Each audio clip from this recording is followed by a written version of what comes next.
खरं पाहता आता सत्यकाम भयंकर प्रेशर खाली आलाय, ज्याला आजच्या भाषेत आपण पियर प्रेशर असं म्हणतो.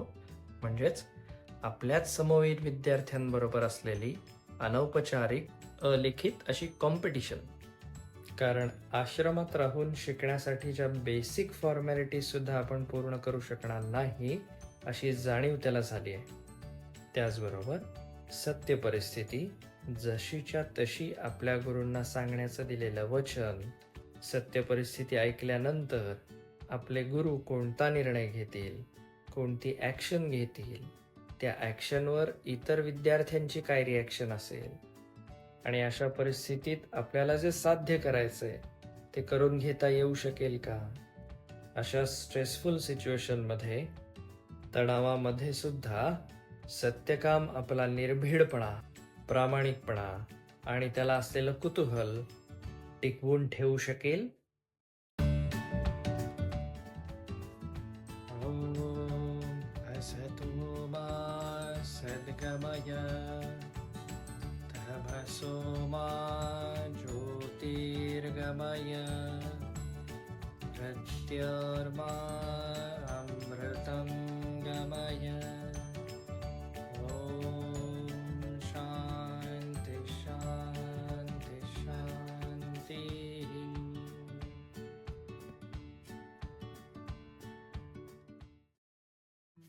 गौतम ऋषींच्या आज्ञेवरून सत्यकाम आपल्या आईला भेटला. गौतम ऋषींनी विचारलेले सगळे प्रश्न त्याने आपल्या आईला विचारले. त्यानं विचारलेल्या प्रत्येक प्रश्नाची उत्तरं त्याच्या आईने अगदी निर्भीडपणे आणि प्रामाणिकपणे दिली. सत्य परिस्थिती न लपवता प्रत्येक प्रश्नाला धीटपणे सामोरी गेली. हाच निर्भीड आणि प्रामाणिकपणा टिकवण्याचे वचन आपल्या आईला देऊन सत्यकाम आश्रमाच्या दिशेने निघाला. सध्याच्या काळात ज्याप्रमाणे आपण एखाद्या शाळा किंवा कॉलेजमध्ये ॲडमिशन घेण्यासाठी एक फॉर्म भरत असतो, त्या फॉर्ममध्ये आपली फॅमिली हिस्ट्री आपल्याला लिहावी लागते. त्याचबरोबर आणखी काही तपशील दिला की आपल्याला सहज ॲडमिशन मिळूनही जाते. अशीच काहीशी परंपरा प्राचीन काळात असल्याचंही आपल्याला दिसतं. परंतु त्या काळचे नियम काही कठोर असावेत. जसे की एखाद्या विशिष्ट वर्णाच्या किंवा कुळात जन्मलेल्या, ब्राह्मण म्हणून संस्कार झालेल्या अशा काही निकषांवर त्यांना आश्रमामध्ये ॲडमिशन मिळत असे. परंतु गौतम ऋषींचा आश्रम काही निराळाच होता. तथाकथित निकषांबरोबरच आपल्याकडे आलेल्या विद्यार्थ्याची बौद्धिक क्षमता तसेच त्यामध्ये असलेले विशेष गुण जसे की निर्भीडता, प्रामाणिकपणा, कुतूहल आणि खरेपणा अशा विशेष गुणांना ते प्राधान्य देत असत. आपल्या आश्रमात थेट गुरूंना भेटून निर्भीडपणे शिष्यत्व मागणाऱ्या त्या मुलाची चर्चा संपूर्ण आश्रमात होऊ लागली होती. त्याचबरोबर आपले ऋषी काय निर्णय घेतात यावर सगळ्यांचे लक्ष लागले होते. असं सगळं वातावरण असतानाच सत्यकाम आश्रमामध्ये पोहोचला. आपल्या मनामध्ये असलेले प्रश्न, किंचितशी भीती आणि त्याचबरोबर आपल्याच विषयी सगळीकडे सुरू असलेली चर्चा, काही प्रमाणात थट्टा, उपेक्षा, हे सगळं तो पाहत होता. अर्थात या सगळ्या परिस्थितीचा, वातावरणाचा गौतम ऋषींना नक्कीच अंदाज आला असावा. त्यामुळे त्यांनी सत्यकामचे स्वागतच केले. सत्यकाम गौतम ऋषींच्या समोर येऊन उभा राहिला. त्याने आपल्या गुरूंना वंदन केले. आश्रमातील इतर विद्यार्थी, शिष्यगण हे सगळे जण त्यांच्या आजूबाजूला गोळा झाले. आता नेमकं काय होणार याची उत्कंठा प्रत्येकाच्या चेहऱ्यावर दिसू लागली होती. सत्यकाम आपल्या गुरूंना म्हणाला, आपण जे प्रश्न मला माझ्या आईला विचारायला सांगितले होते त्या प्रत्येक प्रश्नाचे उत्तर मी घेऊन आलो आहे. ते मला आपल्या समोर ठेवण्याची परवानगी द्यावी.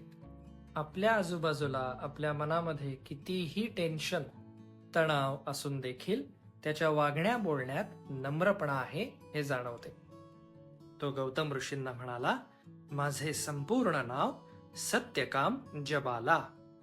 असे म्हणून आपल्या आईने जी सत्यकथा आपल्याला सांगितली ती तशीच्या तशी अगदी प्रामाणिकपणे त्याने आपल्या गुरूंना सांगितले. माझ्या वडिलांचे नाव मला माझ्या आईला ठाऊक नाही. माझं कुळ, माझं गोत्र, थोडक्यात फॅमिली हिस्ट्री आम्हाला ठाऊक नाही. माझ्यावर कोणतेही ब्राह्मण संस्कार झालेले नाहीत. असं असून देखील माझ्या आईने एकटीने अतिशय पोषक आणि नैतिक वातावरणात लहानाचे मोठे केले आहे. स्वतःच्या फायद्यासाठी किंवा एखाद्या गोष्ट मिळवण्यासाठी कोणताही खोटेपणा न करणे ही शिकवण मला माझ्या आईकडून मिळाली आहे. आणि म्हणूनच जे काही सत्य मला माझ्या आईकडून कळाले त्यात कुठलाही बदल न करता मी तुम्हाला सांगितले आहे. आणि ह्यावर जो निर्णय तुम्ही घ्याल तो मला मान्य असेल. त्याचा हा निर्भीड आणि प्रामाणिकपणा पाहून गौतम ऋषींचा सत्यकामवर असलेला विश्वास अधिक दृढ होत चालला होता. परंतु इतर शिष्यगणांमध्ये भलतीच चर्चा रंगू लागली होती. त्यांचा द्वेष, त्यांचा राग, सत्यकामप्रती असलेली त्यांची उद्विग्नता त्यांच्या प्रश्नांमधून, बोलण्यातून, वागण्यातून दिसून येत होती. आणि ह्याच गोष्टीची गौतम ऋषींना थोडी खंत वाटत होती. काही विद्यार्थ्यांनी थेट गौतम ऋषींनाच प्रश्न विचारले. ज्या मुलाला आपलं गोत्र, आपले वडील कोण आहेत, आपण कुठल्या कुळात जन्मलो ह्याविषयी काहीच माहीत नाही, ज्याच्यावर कोणते संस्कार झालेले नाहीत, अशा मुलाला आपण आश्रमात प्रवेश कसा देऊ शकता? हे तथाकथित परंपरेच्या विरुद्ध नाही का? कोण, कुठला मुलगा थेट तुमच्या समोर येऊन उभा राहतो, तुम्हाला प्रश्न विचारतो, आश्रमात राहण्याची इच्छा व्यक्त करतो, अशा मुलासोबत आम्ही का आणि कसे राहायचे? असं सगळं आजूबाजूचं वातावरण असून देखील सत्यकाम मात्र स्तब्धपणे, स्थितप्रज्ञपणे, शांत आपल्या गुरूंकडे पाहत उभा होता.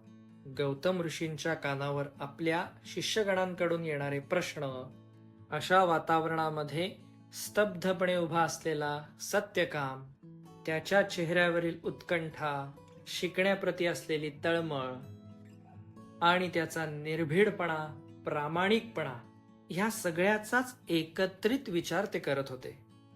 आणि त्याच विचारांमधून, ह्या सगळ्या गोष्टींच्या अनालिसिस मधून गौतम ऋषींनी सगळ्यांना चकित करणारा आणि धाडसी निर्णय घेतला. ते सत्यकामाला म्हणाले, बाळ सत्यकाम, ज्या निर्भीडपणे, शिकण्याप्रती असलेल्या तळमळीने तू मला भेटलास, आपल्या भेटीत मी तुला विचारलेल्या प्रत्येक प्रश्नाची उत्तरे मला दिलीस, तुझ्या पुढच्या प्रवासासाठी अनुकूल नसताना देखील त्या उत्तरांमध्ये कोणत्याही फायद्यापोटी किंवा भीतीपोटी त्यामध्ये कोणताही बदल केला नाहीस. तुझ्या उत्तरांमुळे इतर शिष्यगणांमधली चलबिचल, त्यांनी तुझा केलेला अपमान, अवहेलना, अशा परिस्थितीत देखील तू तुझा नम्रपणा, धाडसी आणि प्रामाणिक वृत्ती टिकवून ठेवू शकलास.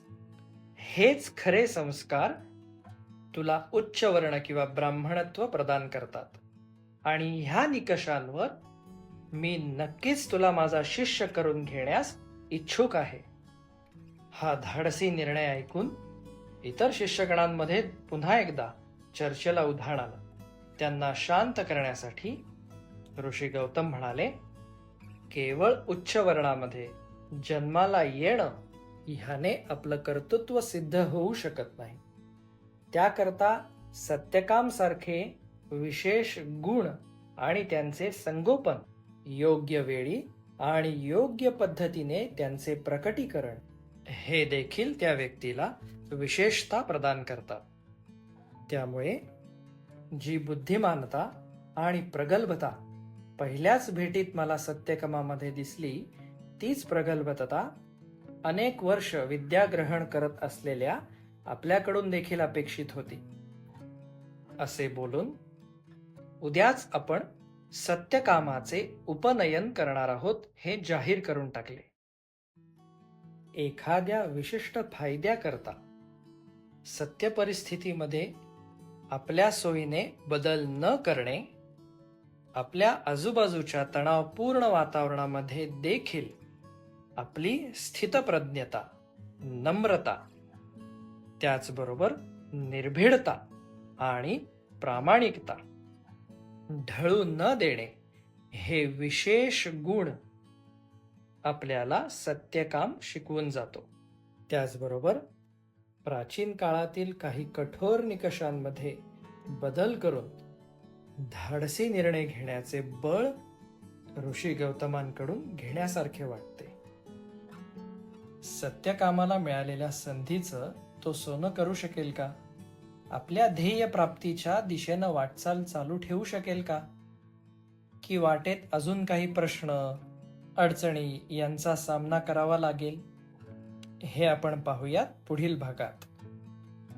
आपल्या पहिल्या गोष्टीचे दोन्ही भाग जर आपल्याला आवडले असतील तर चॅनलला लाईक, सबस्क्राईब आणि जास्तीत जास्त लोकांपर्यंत शेअर करा. धन्यवाद.